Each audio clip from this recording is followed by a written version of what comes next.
Hey kids, welcome back to On Stage, Off Stage. I'm your host, George Sapio, and this is episode number 128, April 2020. Our guest this month is playwright Anna Moench, and is a colleague whose credits are numerous. I saw her Facebook post a few months back about her play Mothers, which was in production at Playwrights Realm in New York City, and got in touch.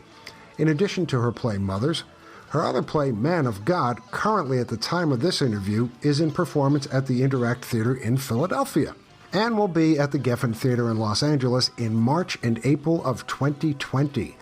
She's a busy woman, and we finally managed to eke out a short time to talk. Started out by asking her about her play Mothers. We've been Facebook friends for a while, and I saw a notice on your feed about Mothers, which went up last September. And it looked really, really interesting. And that's when I first got in touch with you, I think. And you sent me the script. And, you know, it started off pretty benignly. I mean, you know, it's a bunch of moms at a daycare sort of thing. And they're, you know, sort of commenting, but not really commenting on how each other mother tends to their kid, raises their kid. It's the usual stuff I think you see with a lot of moms sometimes in daycare. And then all of a sudden it starts to escalate a little bit. And then it escalates more. And then it keeps on escalating till I get to the end of the play, and I'm wondering why the pages aren't on fire. So being a mom yourself, my first question is, where the hell did this come from? I mean, I had my son months before the 2016 election, and I was also in grad school full time at the time, and we happened to live right under the flight path for the Miramar Air Force Base in San Diego. And so in those sort of really, you know, I think everybody it's an intense time early on with a new baby, regardless of what's going on geopolitically. Yeah. But it puts you in a place of definitely heightened experience of everything around you, I think. And you're very sleep deprived.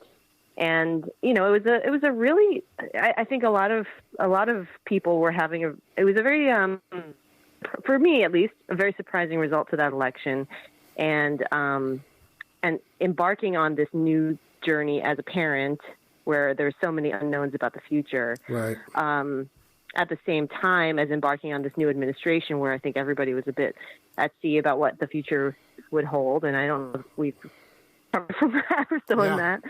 Yeah. You know, that both of those things at the same time really made me, I don't know, it began my brain thinking about elements of this play. I mentioned us living under the flight path for the Air Force Base because as in that first year of Trump's presidency, there were increasing tensions with North Korea ratcheting up. Mm-hmm, yeah. And we really noticed an increase in the number of flights from Miramar. Of, you know, warplanes. Right. Yeah. Oh, yeah. You know, and we were constantly, there was this feeling for me of like, you know, it would wake the baby up. It was a very stressful thing. And then also, you know, in the very short term, it's more about like getting the baby back to sleep. That was the major concern. But in this larger context, you know, a part of me was thinking, is this, one of these could be the start of a war, or could be telling, you know, the harbinger of this. Yeah, because you don't know where they're going, what disaster. They're carrying, and what their orders are. Yeah. Yeah. So, you know, it could be a train run, or it could be real. So you just have no idea. As someone who just lives under the flight path, you just hear the planes. And you know, there was a night also where I was walking. The laundry room was a bit of a walk from where my apartment was. And so I was walking back at night from the laundry room, and I saw this like strange glowing thing in the sky. I've never seen anything like it. It truly looked like a UFO, like an alien spacecraft or something. I had no idea what it was.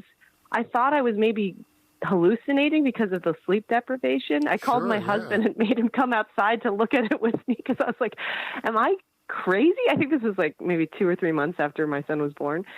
And he saw it too, so I wasn't crazy. And then we figured out, I think that night, that it was Elon Musk's SpaceX exploratory rocket ship launch, which I've just truly never seen anything like it. But anyway, I'll just say, all of these things were happening at this time when, my focus was narrowed to a pinprick of like just what is happening to this little tiny baby in my house, and how can we figure out how to keep this kid happy and safe and alive in the short term and in the small become but also being forced to think in this broader scale of how do you deal with these early days when you're not in a safe country? I mean, we are very fortunate that we, I think I thought of myself as living in this very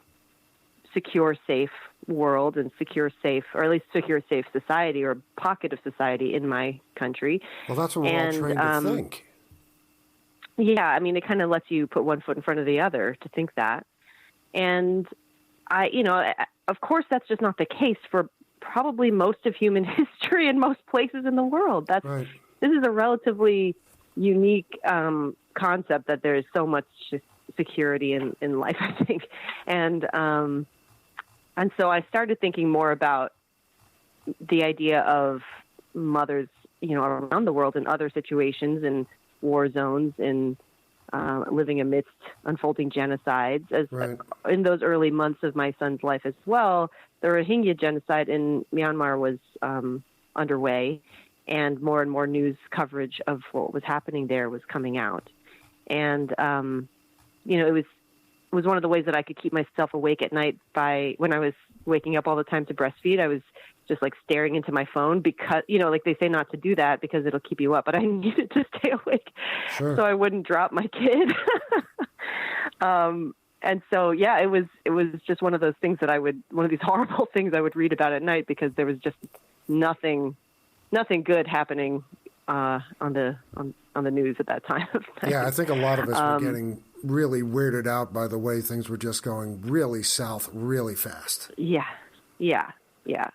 But I was kind of thinking about all of these things together is part of where this play came from. I was thinking a lot about the dynamics between moms because I was a new mom trying friends. I was in grad school, so I didn't have other friends who had children. So I was actively trying to kind of go out and meet other parents, mainly moms, at meetup groups and stuff. And I felt that I actually the people I was meeting, often I just didn't have that much in common with or had such a different, a New York transplant to San Diego. San Diego is a bit more of a conservative town than New York is. And I found that things that I thought were funny or just easy to take as fact were not necessarily the same baseline that the people around me at these groups thought. And so it was truly like we were from different universes or different planets, trying to connect. And so the play kind of begins in that place of looking at those small ways in which parents, moms in particular, but parents in general, we're so concerned with our own. We love our kids so much. That's really what this all comes down to. We love our kids so much. We want the absolute best for them. We want to make all the right choices for them so that we're doing everything possible, everything right to give our kids the life that we want them to have. Yeah. But of course, we live in a real world where we have to make compromises all the time to be able to just survive and live. And so then, because often we are kind of nervous or unsure of exactly the right thing to do or unwilling to acknowledge that we might not be able to make the perfect choice all the time and give our kids something less than best. Yeah, it's very tough, and then it makes you very defensive. Yeah, if you don't do this, then you're not doing it right. So if other people make a different choice, then it's an indictment of your choices. Exactly. So anyway, long-winded answer. There were a lot of things that all coalesced into writing Mothers. But I wanted to sort of explore both the micro ways in which there are these sociological things that I was observing around motherhood, but also I've never felt more, more of a creature, more an animal than when I became a mom, giving birth, having breastfeeding. There's so many things about it that are very primal, and the feelings you feel are very primal feelings. There's definitely something innate and deep lizard brain about that experience. Well, it certainly changes your perspective. So trying to tie all of those things together, yes, kind of where this play came from. I think the thing that struck me the most about Mothers was the introduction, at last, finally, of Gladys. And I'm not going to give anything away. No spoilers here. But we don't see much of her, and I'm wondering, okay, well, I'm waiting for her to come into the play. And when she does, everything changes. And we get a perspective that high points everything you've done so far and just turns it into such a dichotomy of where these mothers have been and what they've never seen and what a lot of women around the world have seen, unfortunately, because like you said earlier in this interview, we live in a safe place. Yeah. Right. And I mean, the interesting thing on the page is, you truly visually don't see this, but in a production, Gladys is standing on the stage the entire first act. For people who haven't read the play, Gladys is the nanny character who's there at the meetup, who doesn't have, she's the only one who's not a parent at this place. And she's there the entire first act and doesn't speak to anybody. And that's taken from, in part, people I know who are nannies experience. When I looked after a kid in New York on the Upper East Side briefly, who's a relative's son. So I was sort of like pitching in family style and helping out. And I picked him up at his very expensive school, I guess, at the time. And he wanted to go to the park with his friends. And it was all the moms, the Upper East Side moms of the other kids and me. And I was like, okay, I can talk to whoever. We go to the park. All the moms are talking to each other. I sit down with them at a picnic table while the kids play at the playground nearby. And it was truly like I didn't exist. I tried to engage with them just as a peer. Yeah, sure. But I think they saw me as the help, as the nanny, and I was not part of. It was weird that I think for them it was strange that I sat down with them and tried to talk to them. Like who is this person? I couldn't connect with. Yeah. And they were talking about like sending their kids to which Swiss Alps, summer camp thing are they gonna, send their kids to, which I'm sure costs a fortune. Okay, then. Yeah. And I was there trying to scrape together $20 here and there for to pay my rent and put on my plays and stuff. So, personally, I think Davos has a better sports program. Yeah, but it was one of those experiences of realizing, there is this massive class divide that's supported and inflicted and enacted in different situations and by different people on different people, that I think I wasn't that aware of at the time. And then by being amidst it, I thought, oh, wow, I'm seeing into something that usually I have the privilege of just not being a part of. And so, it was an eye-opening experience for me in that regard. And then since then also, I'm multiracial. I look a bit more Asian than white, I think. And my son is my husband's white, and my son looks very white. And there have been many times where I've been assumed to be my son's nanny instead of his mother. Yeah. And Personally, I find it does not offend me if someone assumes that. I know we don't look similar. And it doesn't, and to me, there's nothing wrong with being a nanny. Like, it's not offensive to me to have someone assume that might be my job. I don't mind. But the times when it's really bothered me is when people do not treat me as an equal until they realize that I'm a mom. I'm like of their class. Yeah. And group, as opposed to the nanny. Like, that's when I start to it raises my hackles a bit. Sure, So anyway, the character of Gladys is definitely very near and dear to my heart, both in terms of women I've known who have filled that role, both for me as a child, and then also, people I know who do that kind of work. And then also the few experiences I have had sort of brushing up against what that calling.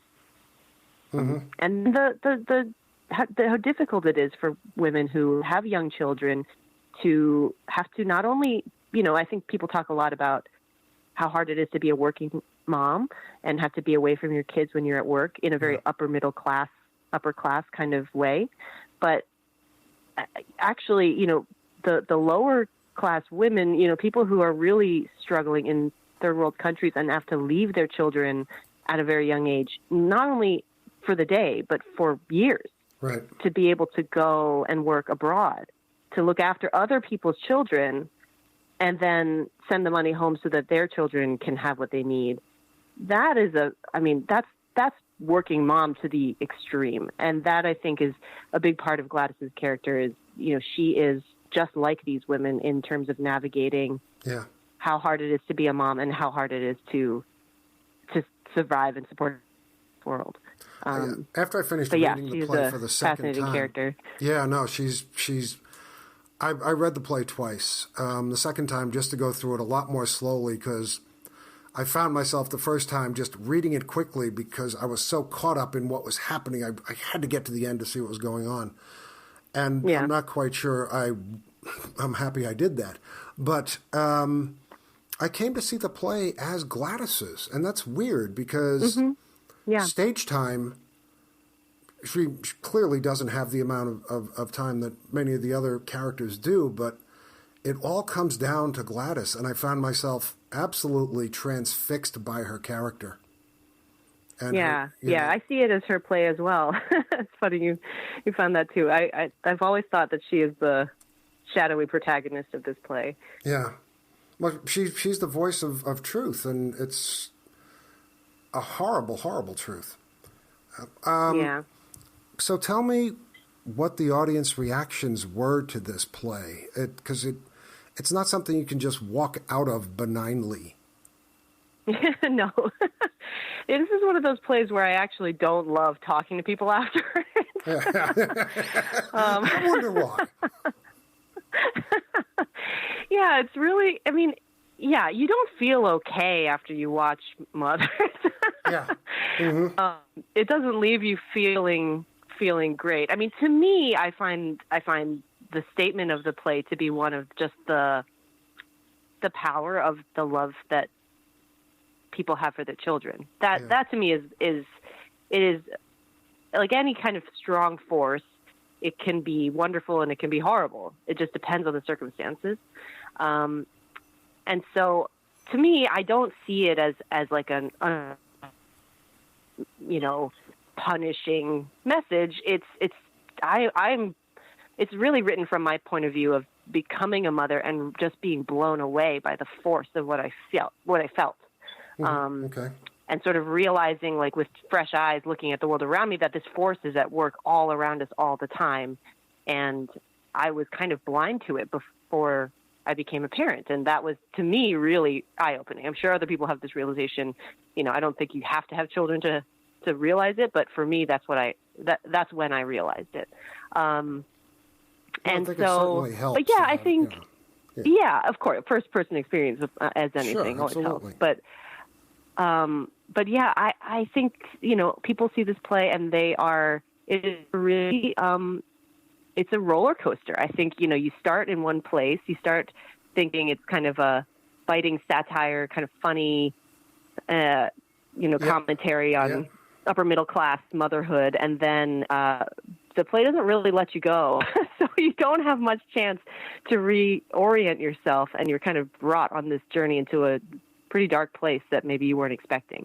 And I think some people go to the theater hungry for that kind of surprise, and some people don't. And I don't know that either of those things is wrong. It's just what, we go to the theater for different reasons, and that's okay. And I feel like I want to be surprised. I want to be brought on a journey I wasn't necessarily expecting. I want to be transported and to be made to feel really strong feelings. So when I write, I try to do that for my audience. And I think that can go over really well with some people, and it does. And it can really be tough on some people, and it is. I'm with you on this. I like to go to the theater, and I like to come out with plenty to think about and new perspectives to mull over. I like my little status quo to be boinked a little bit. Which is not to take away from other things. Like we just saw Come From Away, which is a completely different animal as to what you're talking about. And people come out of that feeling good, and they're humming the songs, and I'll bet they're not coming out of your play. Too. Yeah, it's a wonderful thing. That's part of what theater is. And but I'm with you. I kind of like to go into something, show me something, teach me something, make me feel that I'm learning something or getting a new perspective in this world.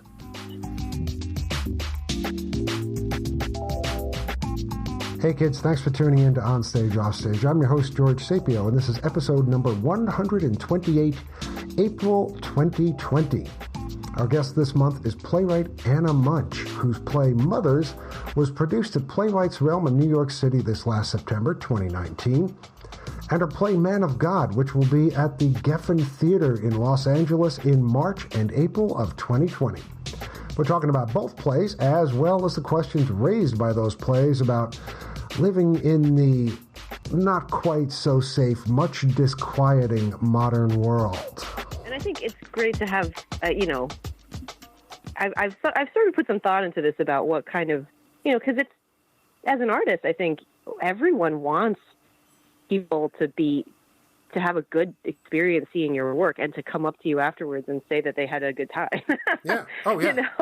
Like everyone wants that. But at the same time, when I'm writing, I'm trying to get at something in the world, or I'm trying to grapple with things that I don't understand or am astonished by or am angered by. And so the work that I write, if I'm left to my own devices, is not necessarily the stuff that's going to make a theater-going audience who, let's face it, is of a certain, racial and socioeconomic group a lot of the time, isn't necessarily going to make that group of people feel good. And so I am kind of making my peace with the fact that, when people come to see my work, it's not necessarily going to result in a lot of pats on the back afterwards for me.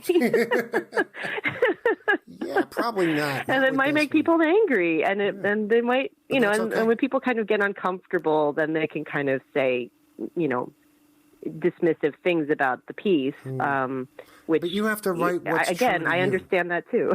Yes. I mean, but if you wrote something else and it wasn't what you needed to write, you'd be doing a disservice to everyone. Yeah, I think so. And fortunately for everybody on our planet, not everybody has to program my plays all the time. Right. Yeah, so there's many other options for what people can see. There are, but programming your plays would certainly not be a waste of time. I mean, you don't stay away from the macabre, and I want to move into, with this very clumsy segue, to your current play now, Man of God, which is at Interact Theater in Philadelphia, and going to the Geffen. Congratulations on that. Thank you. Yeah. Yeah, the synopsis I read of it for Korean-American teenage girls are on a mission in Bangkok. They discover a hidden camera in their hotel bathroom, and the first thing I thought was, oh, ick. It's... Yeah. Yeah, and you do make the point that they are all four different, and they have different reactions, and I mean, that is such a uber creepy subject, which kind of reminds me of your other play, Sin Eaters, which is also where you see pretty much the worst in everyone between the technology that's being employed and, who's watching what, and how low do we go as a species. So, yeah. So it's rehearsing now at the Geffen, correct? Correct, yeah. How's that going? It's going great. It's really going well. It premiered about a year ago at East West Players here in LA, and then I think is still running or finishes its run soon at Interact, and then will open in March at the Geffen. And yeah, it's a play that I think I sometimes the thing that you've been thinking about happens to hit the public conversation at the right time. It was one of those. I wrote this play before the Harvey Weinstein scandal broke and the Me Too movement really took off. Yeah. And it happens to be really about that subject. And so I think, there's a lot of interest in the play because it feels very timely. But it was one of those fortuitous things where it wasn't like I was like, oh, the Me Too movement, let me write my Me Too play. But I happened to have just written it when all of that started. But yeah, no, it actually was, a lot of the things that I put into my plays are these like horrible things or creepy things that I'm reacting to because it's not like I come up with it. Yeah. No, believe me, it's all around us. You don't have to look very far to find this kind of subject matter. It's literally being rubbed in our faces. Yeah. And a friend I was grappling with writing something about the male gaze, about, sexual abuse and harassment of girls, of kids, teenagers, but minors, and younger too. And that was something that I wanted to write about, was trying to find the right way in. She's a Korean American. She's Korean American Christian in the Southern California area. And she told me about this incident where a group of college, kids went on a mission trip with their college Christian group to, I believe, Cambodia, and discovered that their group leader had put a camera in their bathroom. Oh, lovely. And so it's inspired by a true story. I looked into it. There was very limited information about it available, which I think is very telling of the culture that we live in, where this happens and it's really successfully kept quiet. There's some euphemism, laden statements if you really do some digging and can find, but that's about it. And so I very much, I don't know the people who were involved in that. I'm not trying to speak, but I wrote this play about a group of high school kids on this mission trip, really, from my own experience of being a girl at that age. Sure.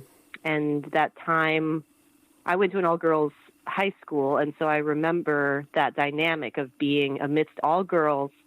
It's a very freeing, especially at that time of life. I found it to be a very freeing experience because every kind of archetype, every the leader, the follower, the jock, the smart kid, the nerd, all, any of those kinds of high school tropes, all of them are girls when you're at an all-girls school.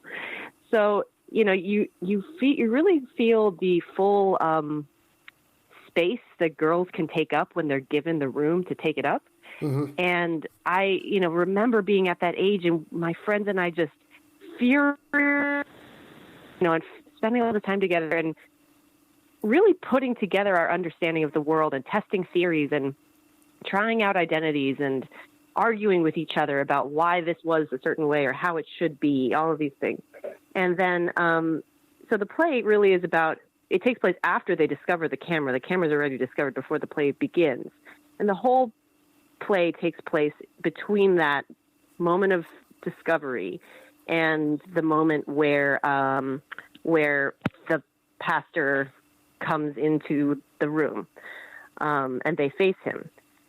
And I was thinking a lot about times when I have heard friends' stories of sexual abuse, rape, any kinds of trauma of that sort, and remembering that kind of even, I would say I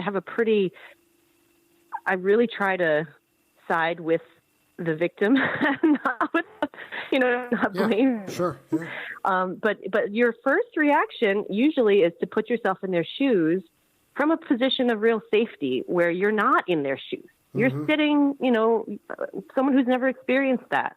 And you're imagining on your best day from a place of total safety and with in your own mind how you would have reacted in that situation, and then somehow applying that logic to the person who might have been a child at the time, and wondering why they didn't do this or that, tell their parents, call the police, report it to a teacher. All of those. Why did they stay quiet? Why didn't they say options. this or that sure. to this person? Yeah. Which is very human to do that, but at the same time, it's not the right thing to do. And so I think the play, each of the kids who this is kind of their first experience realizing that this male gaze has kind of been upon them for a long time. Right. They each have a kind of revenge fantasy of what they're going to do when they see Pastor. And, they're all kids, so it's all rooted in the different media they consume, different movie genres or TV genres. One of them has they've been acquainted with. That's how they express. Yeah, that's how those are the narratives and how we base, our imaginations. And so I think that there's this trope of the strong female lead, and she acts like an action superhero, like a man, that's not how teenage girls can act when they're facing their predator. It's not realistic. And the one kid who has already experienced some significant trauma in that regard does not have one of those fantasies because she doesn't have a fantasy about this. She knows that the power dynamic is what it is. And she's actually the one at the end who can kind of take a small step toward rebellion.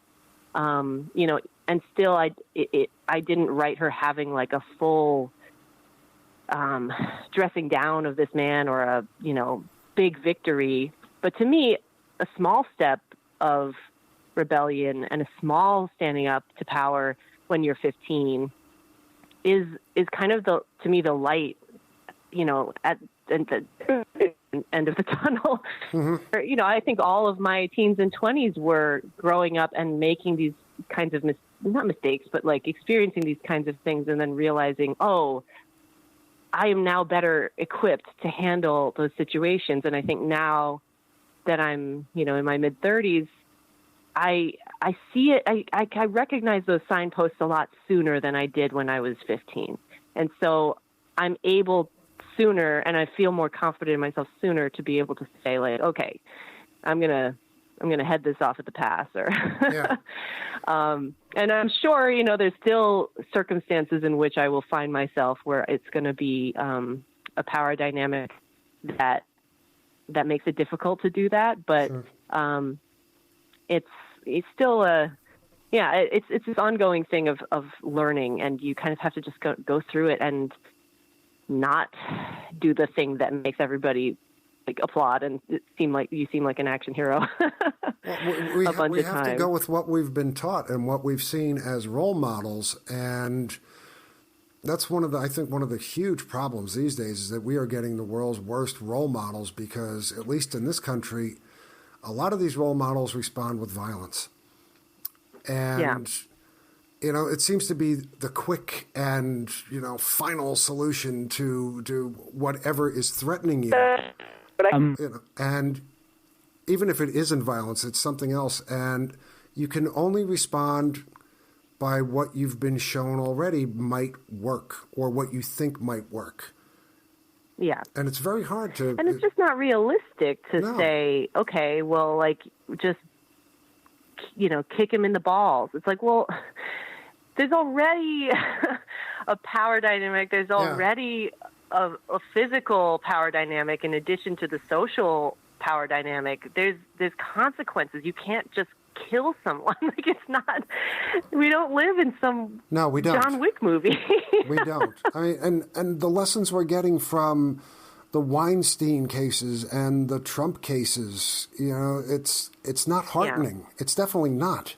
No. No, it's amazing. It's truly, truly amazing how many women's voices still stack up to one man's voice if he has enough power. I mean, it's just amazing. It's just when I think, like, it can't get any, like, this is just too far, like following the Weinstein thing. It's like, okay, well, obviously this is it's so obvious what happened. It's so obvious that surely, mm-hmm. But no, I mean, it's now still in question. Who knows what's going to happen in this trial? I mean, it's amazing. It's amazing. It's disgusting is what it is. Let's switch over. In addition to playwriting, you also work in TV, staffing and development, I believe,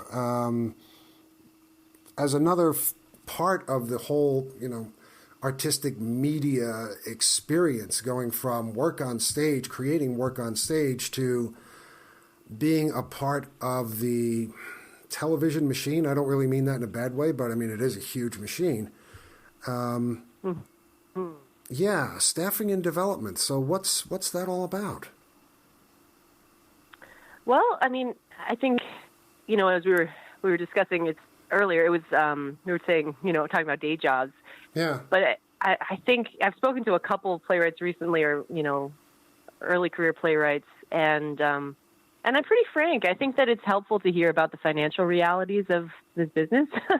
And I think when I was starting out, I just had no real idea of how difficult it is to make a living as a playwright, a working playwright. That, like, everyone at all levels has some kind of day job, and sure, they might be awesome day jobs in writing. It's like teaching or running a prestigious program, MFA program or something, or if it's writing in TV and film, or if it's in some other industry altogether.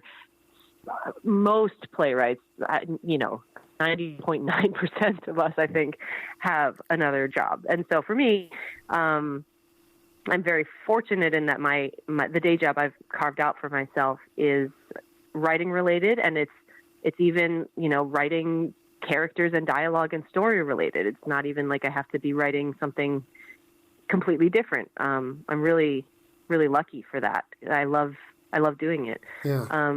And so, for me, I write my first project, paid, I guess, like, Hollywood project was adapting a book as a screenplay. And so that was my first gig, and it was a really challenging and really fun experience. I'd never adapted anything before, but I kind of went through the pitching process on this project and got hired and did that job. And then, the interesting thing about working in TV and film versus theater is, in theater, sure, the paychecks are a lot less, but you retain control over everything you write. It's yours. You get paychecks? How do you do this? Please tell me your secret. How do you get paychecks? Well, you have to, really set the bar pretty low for what you constitute a paycheck.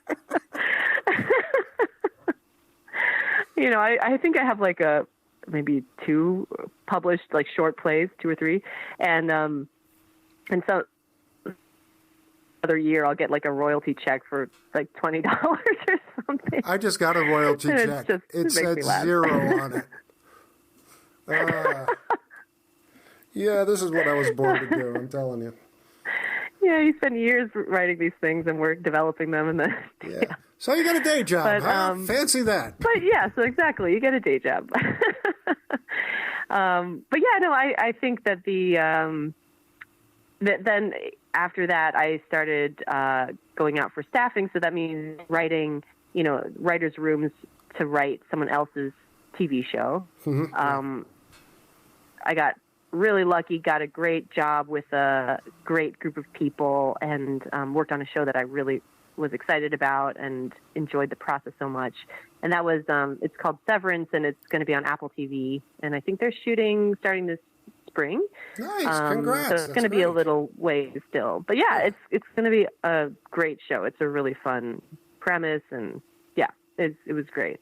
And so then after that, I got pregnant toward the end of my time in that room, and then headed to New York to open Mothers. So I'm having my second baby in March. Hey, congrats. And, wonderful. Yeah, thanks. Yeah, it's going to be great. But it also means that I can't quite swing the hours of being on a writing staff. Yeah. And it just made the staffing process more difficult, because anyone hiring me just knows that I'm going to drop off the face of the earth for a little while, starting in March. Yeah. So, even though it's one of those things where, like, technically you're not supposed to consider that when you're hiring, but when you're hiring a room that only meets for 20 weeks and someone's going to be gone for half of it, I think it's probably hard for that to not enter into your thinking, which I understand.